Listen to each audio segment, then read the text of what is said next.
নমস্কার বন্ধুরা, সবাই কেমন আছো? আশা করি সবাই ভালো আছো। আমিও খুব ভালো আছি।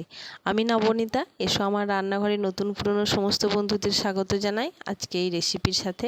আজকে আমি তৈরি করছি পটলের একটি পদ। খুব ইজি একটি রেসিপি, কিন্তু খেতে তো আমার মনে হয় কম বেশি সবাই খুব ভালোবাসে। কম কেন বলছি, সবাই প্রায় ভালোবাসে এই রেসিপিটা খেতে। দেখো তাহলে আমি কিভাবে তৈরি করছি এই রেসিপিটা আজকে।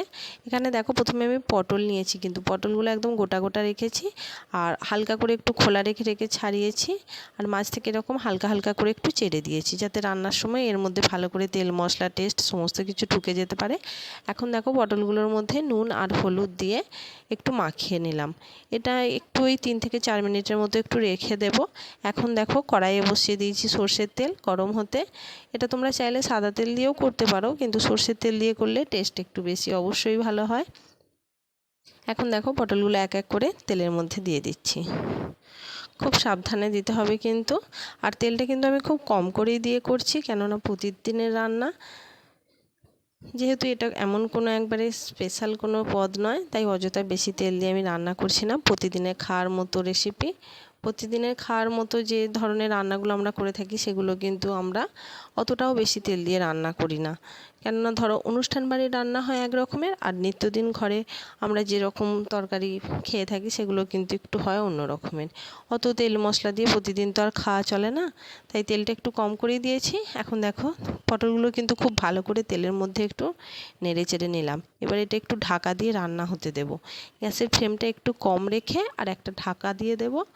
ঢাকাটা দিয়ে দিয়ে রান্না করলে কী হবে, পটলটা কিন্তু খুব তাড়াতাড়ি নরম হয়ে যাবে। যতক্ষণ ওখানে পটলটা ভাজা হচ্ছে, তখন দেখো এখানে আমি একটু পোস্ত বেটে নিচ্ছি। পোস্ত দেখো খুব সুন্দরভাবে মিক্সির বাটিতে কিন্তু বাটা যায়। কি করতে হয় জানো তো, প্রথমে না জল দেওয়া চলে না, শুকনো অবস্থায় 2-3 বার একটু ঘুরিয়ে নিতে হয়। দেখছো ঠিক এরকমভাবেই। তারপর আমি ওর মধ্যে দিয়ে দিয়েছিলাম 2টো শুকনো লঙ্কা, ওটাও শুকনো দিয়ে খুব ভালো করে 2-3 বার ঘুরিয়ে নেওয়ার পর জল দিয়েছি। এখন দেখো, পোস্তর পেস্টটা দেখাচ্ছি কত মসৃণ হয়েছে। একদম শিলপাটায় মারলে যেরকম মসৃণ হয়, ঠিক সেরকমই হবে। এদিকে দেখো, কথা বলতে বলতে এদিকে আমার পটল ভাজা হয়ে গেছে। পটলে কিন্তু খুব সুন্দর একটা লালচে রঙ এসে গেছে। খুব বেশি আবার পুড়িয়েও ভাজা চলবে না। যখন এরকম লালচে লালচে রঙ হয়ে যাবে, পটলগুলো তুলে নিয়েছি। আর তেলটা বেশি ছিল বলে একটু কমিয়ে নিয়েছি। এখন ওর মধ্যে দিয়ে দিলাম পোস্ত বাটা।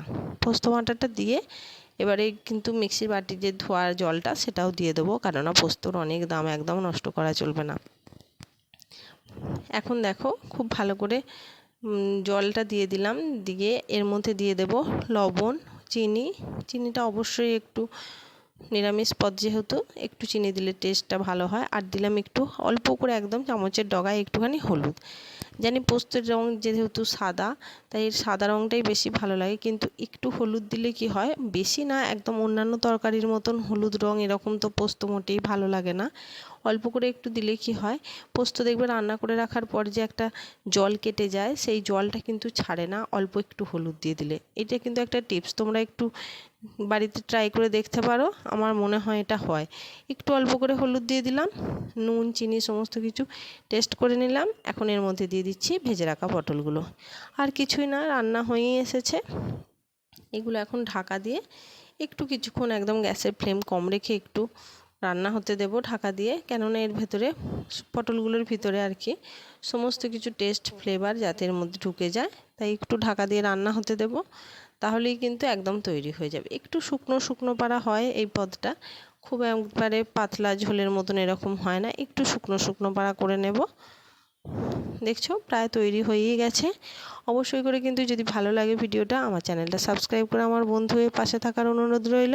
ভালো লাগলে শেষে অবশ্যই একটা লাইক দিয়ে দিও, কমেন্ট করো, শেয়ার করো, পাশে থেকো বন্ধুরা। দেখা হচ্ছে পরের দিন আরও একটা নতুন কোনো রেসিপির সাথে। ততক্ষণ পর্যন্ত সবাই ভালো থাকবে, সুস্থ থাকবে, নিজের শরীরের খেয়াল রাখবে, আর সুন্দর সুন্দর খাবার খাও, নিজের শরীর ভালো রাখো। আজকের মতো এখানেই আসছি। বাই, দেখা হচ্ছে পরের দিন।